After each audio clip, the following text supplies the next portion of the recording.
आज हम freedom of expression के बारे में पढ़ेंगे। क्या है फ्रीडम ऑफ एक्सप्रेशन, देखते हैं। फ्रीडम के बारे में तो समझ गए होंगे ना आप, नेगेटिव और पॉजिटिव फ्रीडम के बारे में समझ गए। अगर नहीं पता तो आप प्रीवियस वीडियो देखिए, जाकर समझ में आ जाएगा। One of the issue that is a concern to belong to the minimum area of non-interference is the freedom of expression। तो अगर हम नॉन इंटरफेरेंस की बात करें, मिनिमम यानी कि कम से कम इंटरफेरेंस होनी चाहिए, मिनिमम एरिया है ये इसका हमारे फ्रीडम का, वो है फ्रीडम ऑफ एक्सप्रेशन, यानी कि एक्सप्रेस करने की फ्रीडम का।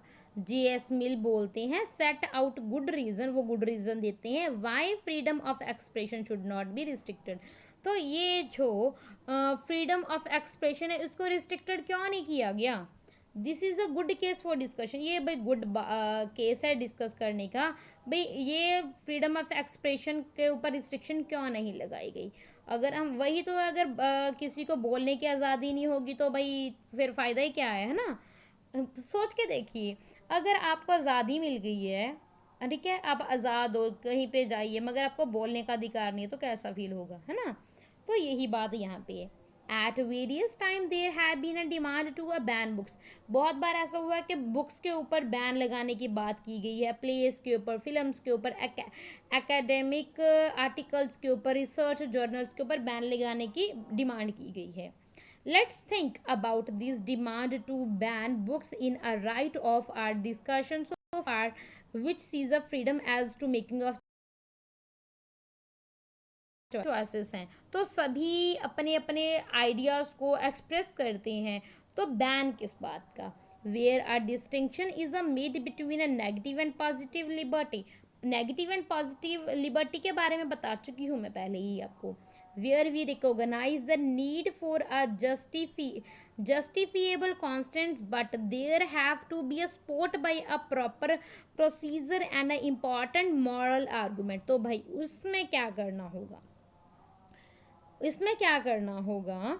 Where the when a distinguish is made between, अगर हमने इसमें डिस्टिंग्विश भेद देख लिया, समझ लिया नेगेटिव और पॉजिटिव लिबर्टी में, जहाँ पे हमने रिकॉग्नाइज कर लिया कि जस्टिफिएबल कांस्टेंट क्यों ज़रूरी है, रीजनेबल कॉन्स्ट्रक्शंस क्यों ज़रूरी हैं, ठीक है, यानी कि एक तार्किक बोलेंगे, जो रीजनेबल होती हैं, जिसमें कोई साइंटिफिक रीज़न होता है, वो जो पाबंदियां हैं क्यों ज़रूरी हैं, but they have to be supported, मगर इनको स्पोर्टेड भी करना होगा प्रॉपर प्रोसीजर के साथ, इंपॉर्टेंट मॉरल आर्गूमेंट के साथ। समझ में आई अब?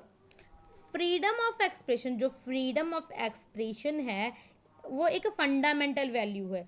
फंडामेंटल वैल्यू यानी कि फंडामेंटल का मतलब समझ लीजिए, फंडामेंटल राइट्स दिए गए हैं। आपको पता है हमारे कॉन्स्टिट्यूशन में हमें फंडामेंटल राइट्स दिए गए हैं। फंडामेंटल मीन्स वो जो हमारी डेवलपमेंट के लिए ज़रूरी हैं। Okay, and for the society must be willing to bear some inconvenience to protect it from a people who want to restrict it. Remember Voltaire's statement. तो ये वॉल्टेयर की स्टेटमेंट है, वो ये देखिए। I disapprove if I disapprove of what you say, but I will defend to death your right to say it. तो भाई मैं डिसअप्रूव करता हूँ जो आपने कहा है, मगर मैं आपको डिफेंड भी करता हूँ कि to death your right to say it, के आपको पूरा हक है कहने का, चाहे भाई मैं क्या करूं, चाहे इसके साथ मैं एग्री ना करूं, डिसअप्रूव कर दूं, मगर आपको कहने का ज़रूर हक है ना? How deeply are we commit to the freedom of expression. Freedom of expression को हम रोक नहीं सकते, है ना? Some year ago Deepa Mehta, film maker हैं ये दीपा मेहता, वो एक फिल्म बनाना चाहते थे विडोज़ के ऊपर, वाराणसी में जो विडोज़ हैं उसके ऊपर। It sought to explore the plight of widows, but there was a strong protest from the section of the polity who felt that it would show India in a very bad light. तो क्या वो भाई protest करना शुरू कर दिया, भाई हम नहीं चाहते भी हमारे के ऊपर फिल्म बने, भाई ये तो इंडिया को ऐसे शो करेगा, शो करेगा। Who felt it was being made to cater to a foreign audience। तो क्या इमेज जाएगी हमारे जो और देश हैं वहाँ पे? Who felt it would be a bring a bad name to the ancient town, तो इससे हमारे एंशियंट टाउन में बैड इफेक्ट जाएगा, है ना, तो लोग कैसा सोचेंगे, और इसीलिए वो रिफ्यूज़ कर देते हैं, वो इसलिए जो दीपा मेहता है उसको ये फिल्म नहीं बनाने दी जाती। They refuse to allow it to be made and as a result it could not be made in Varanasi, और इसको भी वाराणसी में नहीं बनाया जाएगा। It was subsequently made elsewhere, अगर बनाना है तो कहीं और पे बनाइए। सिमिलरली ऐसे ही बुक थी रामायण रिटोल्ड, जो कि ऑबरे ऑबरे मैनन ने लिखी थी, और एक बुक थी द सैटनिक वर्सी जो कि सलमान रश्दी ने लिखी थी, उनको बैन कर दिया गया।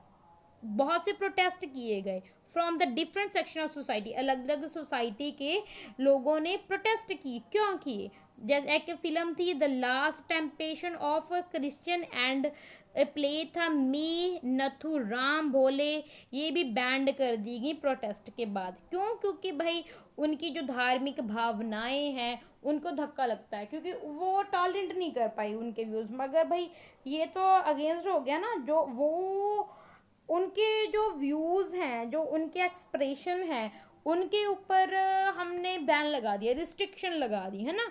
मगर भाई banning is an easy solution, banning करना, बैन कर देना, रोक लगा देना, वो एक ईजी सोल्यूशन है ना, क्योंकि हमने भाई ऐसा नहीं है भाई या तो फिर दंगे फसाद हो जाएंगे, इसको भी तो रोकना है, इसीलिए सरकार बैन लगा देती है। Easy solution for a short term, एक शॉर्ट टर्म के लिए इजी सोल्यूशन होता है। It meets the immediate demand but it is very harmful, मगर इससे बहुत हार्मफुल, इससे नुकसान भी होता है long term prospect, because once one begin it to ban then one develop a habit of banning, अगर हम ना बैन लगाना शुरू कर दें तो हमारे में बैन लगाने की हैबिट बन जाएगी, तो हम लोग हैं ना जो अपने आइडियाज़ को एक्सप्रेस करना बंद कर देंगे। अगर भाई मैं ऐसे आइडियाज़ लेके आऊँगा तो भाई मेरे को लोग फिर बैन ही हो जानी है, कोई फ़ायदा नहीं है ना।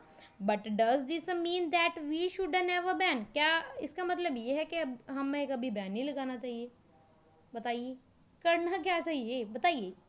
After all we do have a censorship of film, तो हम आपको पता है सेंसरशिप ऑफ फिल्म भी है, हम फिल्म जाने के पहले ना चेक होती हैं फिल्म्स भी, कोई इसमें ऐसा तो नहीं है जो लोग भड़काऊ टाइप का है ना फिल्म का, फिर उसके बाद रिलीज होती है, सर्टिफिकेट वगैरह मिलते हैं। Is it not similar to banning, ये बैनिंग के तरह ही नहीं है। Where only a portion of a film is banned and not a whole film, जिसमें एक पोर्शन बैन कर दिया जाता है फिल्म का और पूरी फिल्म बैन नहीं की जाती। जो question that it is often debated, ये डिबेट का ही मुद्दा रहा है। Therefore when should not a ban and when should not, तो कब बैन करना चाहिए और कब नहीं, ये अब क्वेश्चन है, यही है। शुड वन नेवर बैन, क्या हमें कभी कुछ भी बैन नहीं करना चाहिए। Just for interest in England, अगर हम इंग्लैंड में देखें